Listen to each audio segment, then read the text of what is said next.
ni Lola Bertina noon na huwag tayong papasok sa lagusan na to eh. Bakit ba nagpumilit ka pa rin?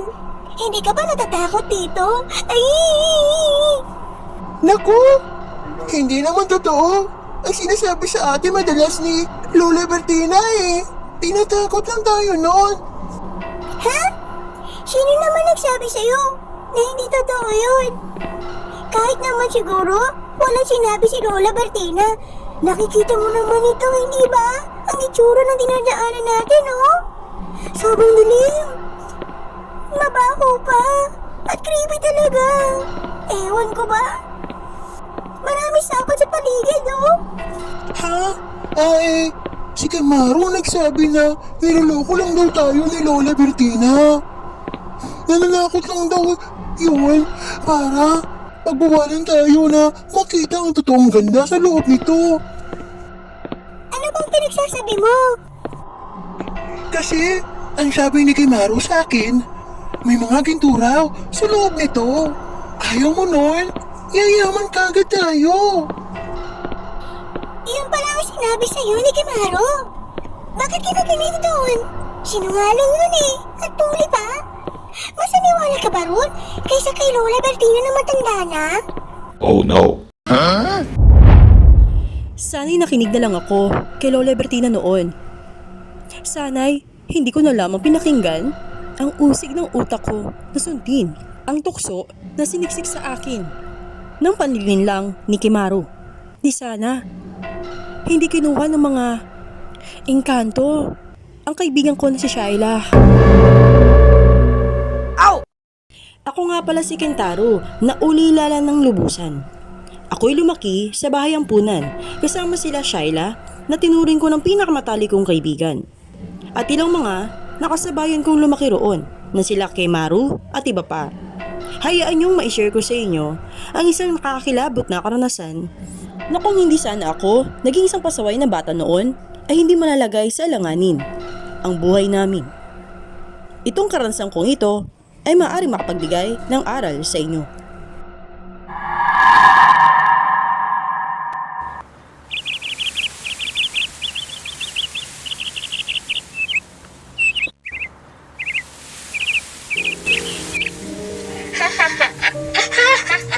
Tato ba si Kentaro? Ang palaba mo naman. Ayun ang nababagay sa'yo. Hoy! Kimaro! Ayan ka naman ha? Siya pabubuli mo kay Kentaro? Paano kaya kung sa'yo nangyari ang pagkakadapa ni Kentaro? Tapos, tawa ng kaya ng iba? Nagugustuhan mo kaya ang pakiramdam na nabubuli ka? Hala siya oh. Nagawa naman ang pakialamera. Hoy, Shaila! Wala ka mong magawa kung kaya nangingialam ka na ng marati? Napakatabang mo naman, oh. Umalis na nga kayo? Paano kung ayaw namin umalis? May magagawa ka ba ron? Bakit? Anong gagawin mo, Kimaro? Oh, teka lang! Bakit ka lumalapit sa akin? Oh, mga bata! Anong nangyayari dito? Naku naman! Hindi na si Teacher Dasha, oh! Halika na nga, tama na to! Sumapo na tayo, dali! Teacher Dasha, buti na lang dumating kayo. Bakit, Iha? Ano bang nangyayari dito? Sila Kimaro kasi, teacher eh. Binubuli si Kentaro. Sige na, pumasok na kayong dalawa sa loob ng building natin. Maggagabi na oh. At saka, magsipaghugas na rin kayo ng mga katawan ha. Malapit na rin may handa ang dinner natin. Opo, Teacher Dasha. Tara na, Kentaro. At pumasok na tayo sa loob. Sa pagsapit ng gabi, hindi ko mawari kung bakit hindi ako makatulog. Marahil, mahigit 20 minutos na ang nakalipas. Nang paikot-ikot ako sa aking higaan, hindi ko maintindihan kung bakit parang hinahatak ako na lumabas ng kwartong yon. Saka ko nga naisipan na tumayo mula sa aking higaan at nagtungo ako sa kusina upang uminom ng isang basong tubig.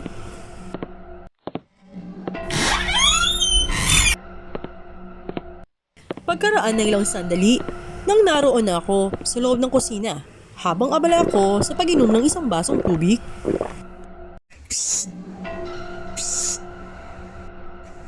Ha? Teka, ano yung narinig ko? Psst! Psst! Teka, wala namang tao sa paligid ko Teka nga, baka naman si Shyla yun at sinusubukan lang akong prangkahin. Psst! Psst!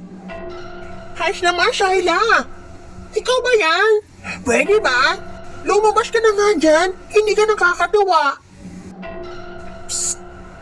Psst! Hayos! Baka naman si Kimaro yun! Hoy, Kimaro! Lumabas ka na nga dyan, nabubuli ka naman ba? Psst! Psst! Halos hindi na tumitigil ang pagsisit sa akin ng sinuman. Nagsimula na ngang rumagasa ang kaba sa aking dibdib. Dahil sa takot, halos nahawakan ko na nga ang aking dibdib. Saka nga ako kumaripas ng takbo pabalik sa aking kwarto. Hanggang doon sa aking higaan, sabay talokbong ng aking kumot habang nanginginig pa. Oh no. Kinabukasan, habang naglalaro kami sa park sa likod ng aming building, ay agaran ko namang nilapitan si Shyla. Naabala naman ng mga sandaling iyon sa pagwawalis malapit sa isang puno.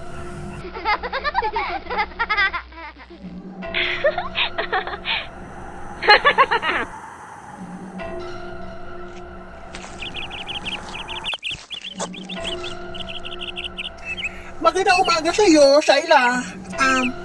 Anong oras ka pala natulog kagabi? Ha? Bandang alas 8 ng gabi. Ang sarap na ng tulog ko kagabi. Ganun ba? Nagawa mo bang gumising ng alanganin sa oras kagabi? Ano? Hindi ba? Sinabi ko ngang masarap ang tulog ko. Kaya nga ako maagang nagising kanina Bakit mo pala natanong ngayon, Kintaro? Ha? Wala lang. Ganun ba? Okay, sige. Natanong ko lang naman. Sa pagsapit muli ng kinagabihan, halos ganoon pa rin ang nangyayari sa akin. Halos hirap muli ako sa pagtulog hanggang sa nakita ko na lamang ang aking sarili na napaupo na muli sa aking higaan. Saka ko nga sinubukan na puntahan ang kinaroonan ni Kimaro para malamin kung tulog na ba ito. Pagkatapos ko nga nasilip si Kimaro mula sa kanyang higaan, ay nakita ko nga na halos tululaway na nga ito sa kasarapan niya sa pagtulog nito. Halos umikot ang aking paningin sa kabuuan ng aming kwarto upang siyasatin kung sino pa ang gising sa mga oras na iyon. Hanggang sa may biglang nahagip ang aking paningin na isang anino ng ulo mula roon sa bintana ng aming kwarto. Pagkalipas ng ilang sandali, ay agad naman itong nawala. Nakita ko na gumalaw ang anino ng ulo na yun papunta sa likuran ng aming building kung saan banda naroon ang aming kwarto. Sobrang bilis na parang isang kidlat na dumaan ito papuntang likuran. Dahil doon ay mabilisan akong sumilip sa duluhang bintana namin. Wala naman akong napansin. Subalit, nang sinubukan kong ikutin ang aking paningin sa buong paligid ng labas ng aming kwarto, napunta ang aking paningin banda sa parte ng park. Niyon, masyadong napupuno ang naroon. Medyo madilim ang paligid. Ang tanging nasa isip ko na lamang. Sa paglingon ko sa isang matataas na damo malapit sa bintana na kinaroroonan ko, ay may ulo akong napansin na nakaangat doon sa dilim ng paligid. Ang itsura nito ay halos hindi ko maaninagan ng maayos. Hindi ito nakaligtas sa aking paningin. Lalo na ang matatalas itong mga pulang mata na nakatingin sa akin.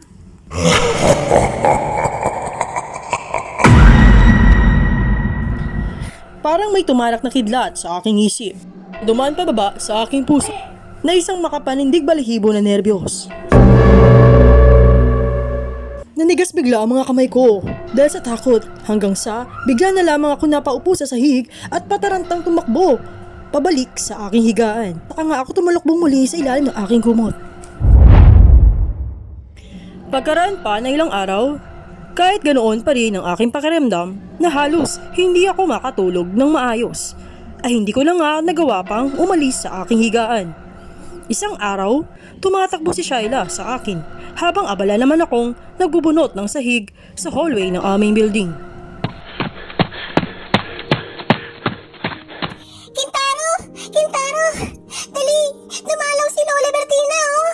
Magtungo na raw tayo sa lobby. Hinahanap tayo ni Lola. Okay, Shyla. Dali lang ha. Malapit na ako matapos sa ginagawa ko rito eh. Hais! Itabi mo na nga yan, Kintaro. Dali! Marami siyang dalang pasalubong, oh.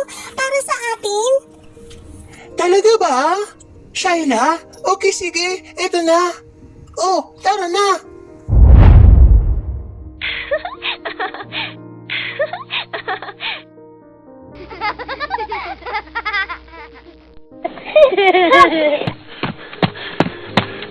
Hi, Lola! Bertina! Kamusta na po kayo? Oh, mga iho at mga iha. Tara dali! May mga regalo kong dala para sa inyo. Yay! Yay! Yay! Lola Bertina, na-miss na po namin ang pagkakwento ninyo. Magkantuhan naman po ulit tayo. Tara na po. Sige na po. Okay, mamaya iha. Buksan niyo muna yung mga regalo na dinala ko para sa inyo para malaman natin kung nagustuhan niyo ba ang mga nakuha ninyo. Pagkaraan ng sandali, Kwento na! Kwento na! sa kabilang banda,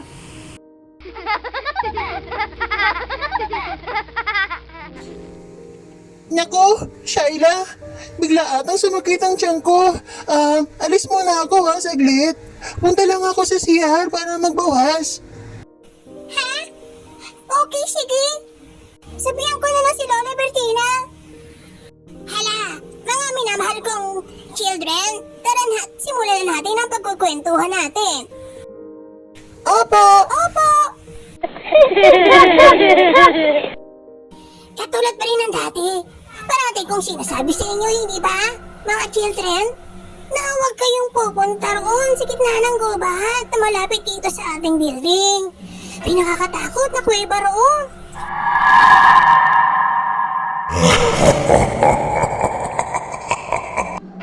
Bakit po ba ulit nakakatakot ang pumunta roon sa kuweba, Lola Bertina? Kasi may mga tusong engkantong itim na kukuha sa inyo roon. Nangunguha sila ng mga batang katulad nyo para ikulong sa mundo nila. Kaya mag-iingat kayong maigi, ha? Nakakatakot nga yun, Lola. Sige po. Nako, si Lola Bertina talaga oh. Mahilig malakot. pagkaraan ng sandali, Oh, Kintaro. Ang tagal mo naman ata sa CR. Kaya nga eh, marami nga ata ang nilabas ko. Oh, kamusta na kayo? Halika na. Nagpapalaro pala si Lola Bertina sa atin, oh. pagkatapos ng buong kaganapang iyon, ay natapos na nga ang pakikipagbanding ni Lola Bertina sa mga bata sa loob ng bahay ampunan. Saka muli ito nagpaalam upang dadalaw muli sa mga susunod na araw. Pagkaraan pa ng ilang araw, pagsapit ng alas 3 ng katanghalian, ay naroon kami sa park mismo sa likod ng aming building. Sa kabilang banda, kasalukuyan kaming nagpapakain sa mga inaalagaan naming mga kambing at maliliit na biik ng baboy, pati mga aso. Nang mayroong hindi inaasahang nangyari, nang nakawala ang isa sa mga maliliit naming baboy, saka ito mabilisang tumakbo paparoon sa mga matalahib na parte ng gubat na nasa aming harapan. Agaran naman akong nagpisinta sa kabady ko ng mga oras na yon para habulin at hanapin ang nakawala na biik na yon. Saka nga ako nagtungo sa talahiban ng mag-isa. Naku, Lando, nakawala yung alaga nating biik ko. Teka nga, habulin ko lang ha. Ako na ang paparoon para hanapin niyon. Tumango na lamang ang kabady ko.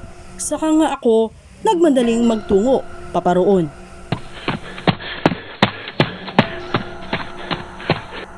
Nako! Maliit na baboy ka? Ang tulin mo naman tumakbo. Saan ka ba sumuot banda, ha? Teka nga, hoy! Pasaway na, bet!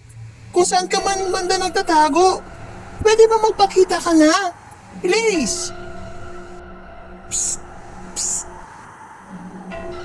Ha? Teka nga. Sino yun? Sino yung nagsisitsit na yun? Psst! Psst!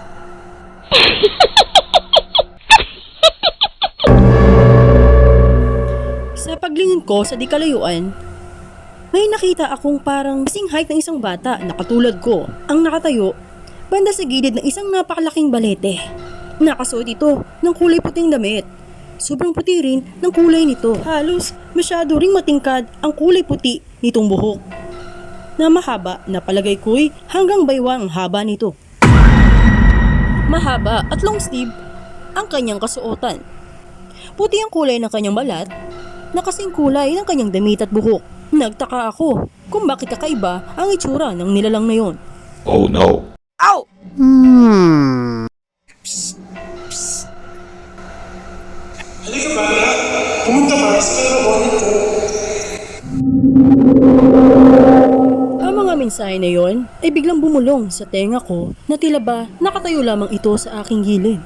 Gayong ang visual na kinaroonan nito ay napakalayo mula roon sa kinaroonan ng balete. Hindi ko maintindihan ang aking sarili na para bang kusa na lang humakbang ang mga paa ko papunta sa kinaroonan nito. Nagiba na nga ang intensyon ng aking isip.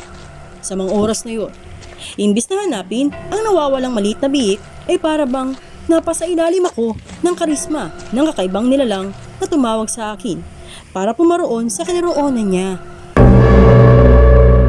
Pagkaraan pa na ilang sandali,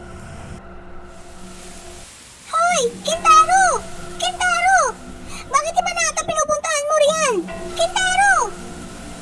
Bakit tayo mo umarap? Parang atang bingi ka. Hindi mo ako nililingon. Hoy! bigla na lamang binato ng isang maliit na bato ni Shaila ang wala na sa sarili na si Kentaro na malapit na sana pumaroon sa napakadilim na parte ng balete na masyado nang malayo sa bahay ampunan. Oh no.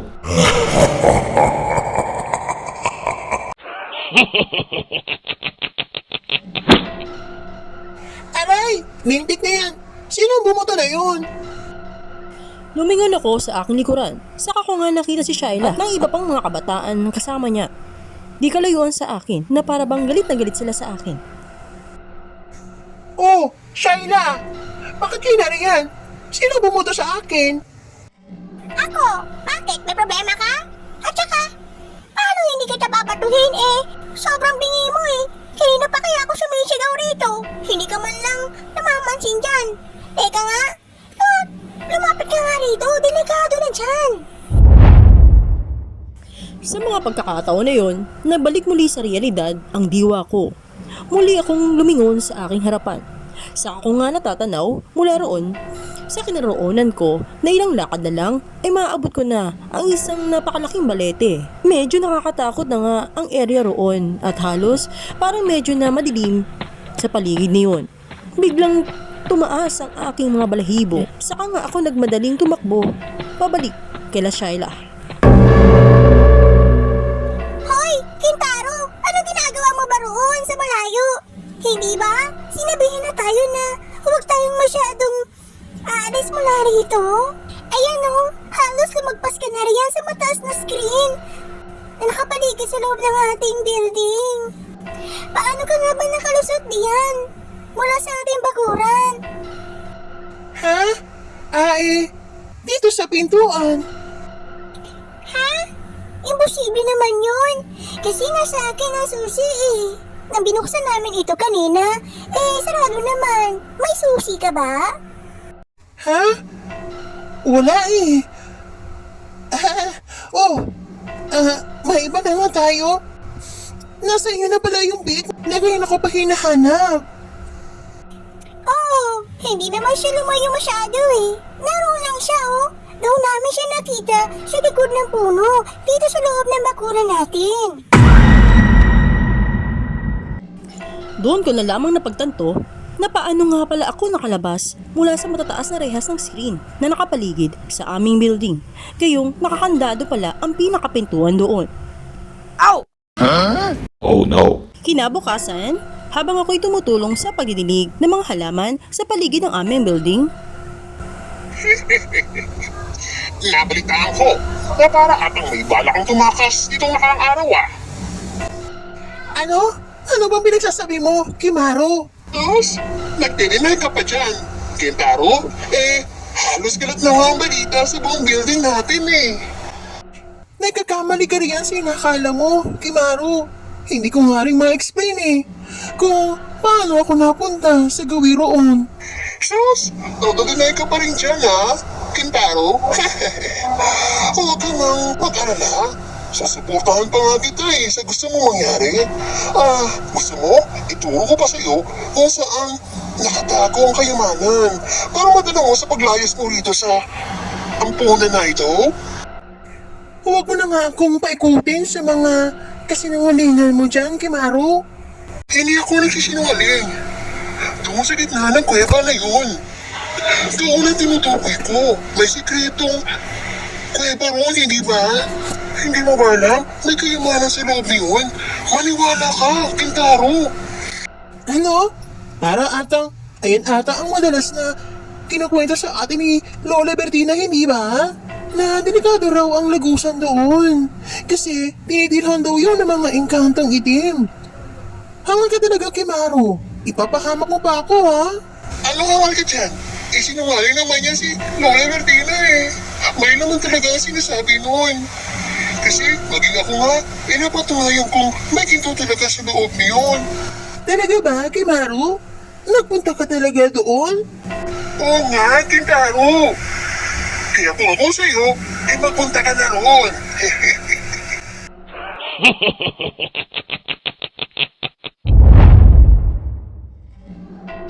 sa paglipas pa ng mga oras, biglang tinawag naman ng ilang teacher si Kentaro sa loob ng building na yon. Kung kaya't, iniwan na lamang niya saglit si Kimaro sa harapan ng mga hardin at agaran naman itong pumasok sa loob. Pagkaraan pa ng ilang sandali, Hoy, Kimaro! Ano bang narinig ko? Naman kasi nangulingan mo tungkol sa kuweba sa gitna ng masukal na gubat na yun, ha? Masyado mo nang binubuli si Kentaro, ha? Hindi naman totoo yung mga sinasabi mo. Hayaan mo naman yung uto-uto na yun na maniwala. Uto-uto naman yun eh. pagkalipas pa ng ilang araw,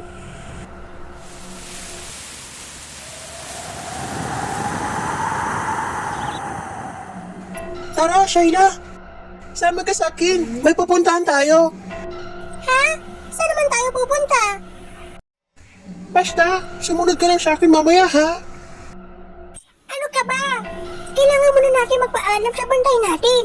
Baka kasi, bigla tayo hanapin mamaya eh. Huwag na. Marahil, siguro, saglit lang tayo mamaya. May gusto lang akong alamin kung totoo ba ang sinabi ng isang tao sa akin. Ang alin at sino? Malalaman mo mamaya. halos alauna na ng katanghalian nang bigla kong naisipan na tunguhin ang sinasabi nilang kuweba na nakatago sa gitna ng gubat. Halos ilang araw din itong nagpagulo sa akin na halos kinaresulta ng hindi ko pagtulog ng maayos sa gabi. Nang sinabi sa akin noon ni Kimaro na may natuklasan din itong kayamanan sa loob ng kuwebang iyon, ito na madalas ang laman ng utak ko. Halos na makibigla ang pagnanais ko na magkaroon niyon upang magamit ko sana sa paghahanap ko sa tunay kong mga magulang na nag-iwan sa akin sa bahay ampunan. Oh no. Sa kadahilanan din upang may pagmalaki ko sa kanila na may mararating din ako upang pagsisihan nila ang ginawa nilang pag-iwan sa akin. Labis na hinanakit at galit ang nagdikta sa aking isip sa mga oras na iyon upang mas mabilisan kong makuha ang gusto ko sa buhay. Sa kabilang banda,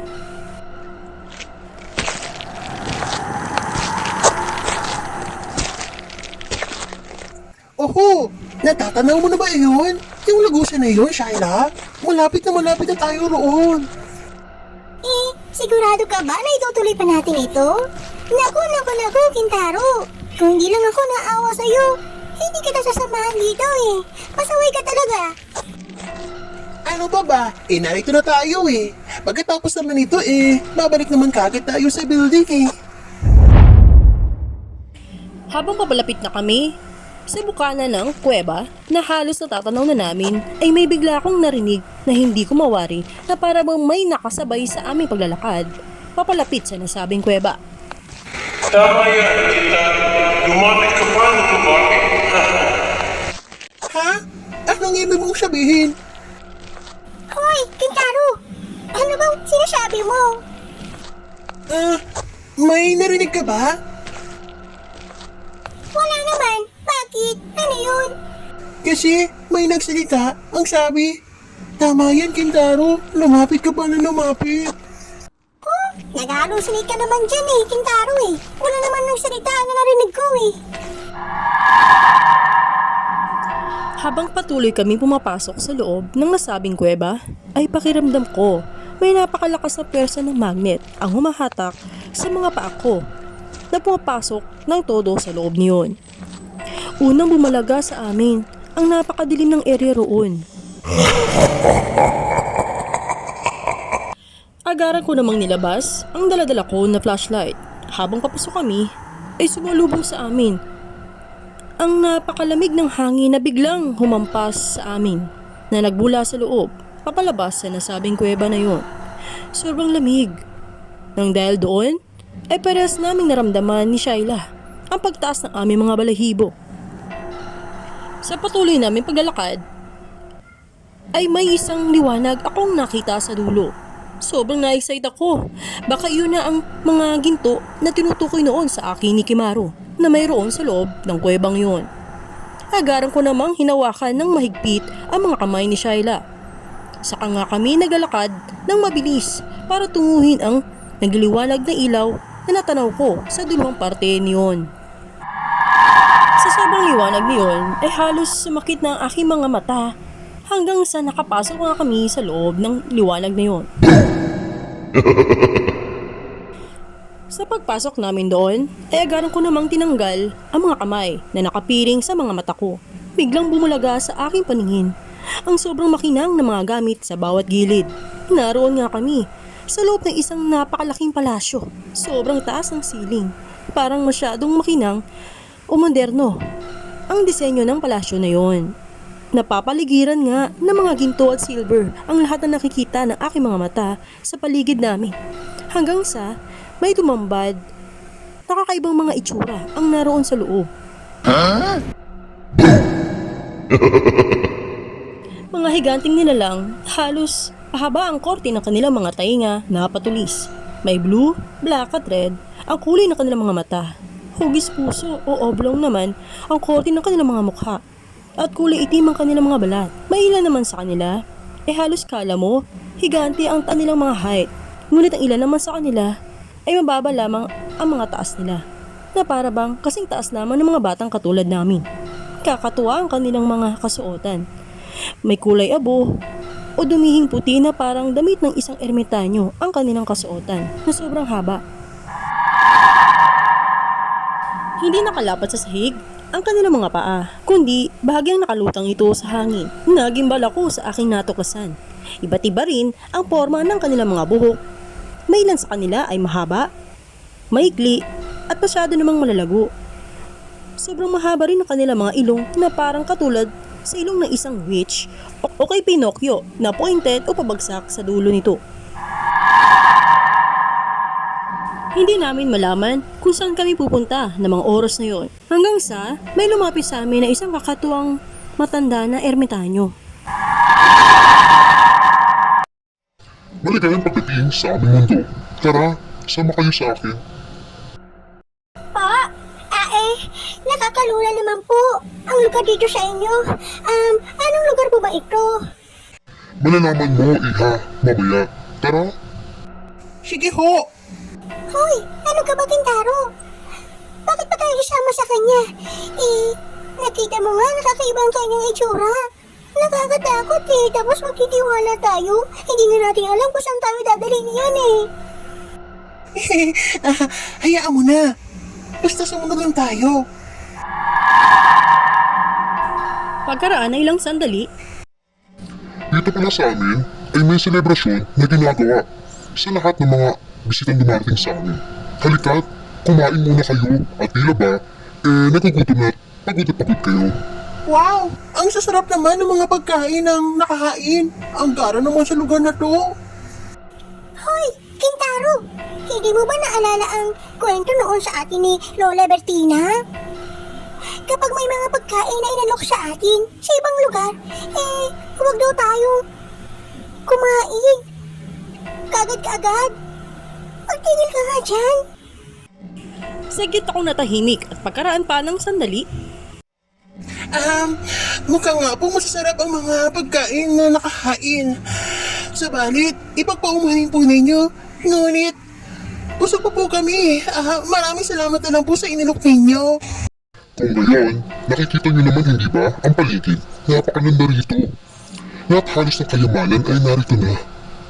Maaari ng piliin na mag-stay rito o tumuloy ng tumira rito kasama namin kung gugustuhin niyo. Dito, hindi na kayo maghihirap at pantay-pantay ang lahat. Walang naghihirap dito. Hindi ba yun naman ang gusto mo, Kintaro? Hindi ba gusto mo na magkaroon ng kayamanan? Makikita mo yun. Narito lang lahat sa amin. Kung pipiliin ninyo na mag-stay rito. Naku, Manong! Pasensya ka na ha. Ako na po ang sasagot. Kahit medyo mahirap ang sitwasyon namin sa aming mundo, ay nais pa rin po namin na bumalik doon. Maayos naman po kami na inaalagaan sa bahay ampunan eh. pagkalipas pa ng sandali, ay may pangungonsensya akong naramdaman kung kaya't mas pinili pa rin namin na tumanggi at umalis sa lugar na yon. Pasensya na po talaga, Manong. Para atang mali talaga ang nagpunta kami rito. Maaari niyo po ba ituro ang palabas sa lugar na ito? Para makabalik na po kami sa bahay ampunan? Hindi sumagot ang nakausap namin na ermitanyong itim na engkanto. Dahil doon, ay agaran nga kaming lumingon sa likuran. Saka may isang bumulaga sa amin na galit na isang batang engkantong itim. At tangka nitong sugurin si Shyla. Subalit, bigla naman siya sinuway ng nakausap namin na ermitanyo. Huwag mo sila sasaktan. Okay, ganito na lang mga bata. Bibigyan ko kayo ng isang pagsubok. Kailangan niyong pumili ng isang pagkain dito. Kung mali ang inyong mapipili na pagkain, parehas kayong makukulong dito habang buhay kapiling namin. At kapag naman, tama ang napili ninyo, parehas naman kayong makakalabas sa lugar na ito. Okay ba yan sa inyo? Mataimtiman ko namang pinag-isipan ang hamon na binigay sa amin ng matandang ermitanyong itim na yon. Habang nag-iisip ako, ay may dalawang higanting itim na engkanto ang lumapit kay Shyla. Sa kanila ito dinakip at bahagyang hinila. Saka itinabi si Shyla sa tabi ng matandang ermitanyong itim na yon. Manong, ano yan? Bakit yung dinagay si Shyla? Hamon ito para sa iyo, Kintaro. Hindi ka pwede tulungan ng batang babae na ito. Nanginginig ako sa sobrang takot habang nakatingin sa mga pagkain na nakahain sa aking harapan. Halos kumakabog ang aking dibdib. Dahil kung sakali na magkamali ako na pagpili, ay tuluyan na nga kaming makukulong sa lugar na yon. Labis akong nagsisisi sa mga oras na yon dahil nagawa ko talagang magtungo roon. Lumipas pa ang ilang minuto. Halos tumutulo na ang aking pawis habang nag-iisip pa rin ng maigi kung anong aking pipiliin. Hanggang sa may napili na nga akong pagkain na isang kanin na kulay itim. Mukha itong biko na malagkit. Nahalina akong piliin iyon dahil paborito ko ang pagkain ng biko. Sa kabilang banda, pinakuha na lamang iyon ng itim na engkanto. Saka sila biglang tumawa ng malakas. Bigla na lang nila nasabi na nagtagumpay sila dahil mali ang napili kong pagkain. At pagkatapos niyon, ay halos naramdaman ko ang paninigas ng buong katawan sa matinding pagsisisi na kumakain sa akin sa mga oras na yun.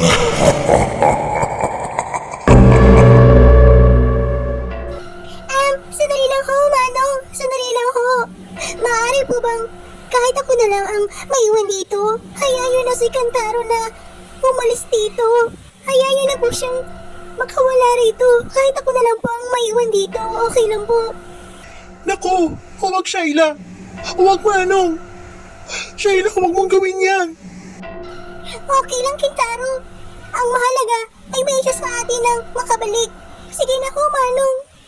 Parang awa na ninyo.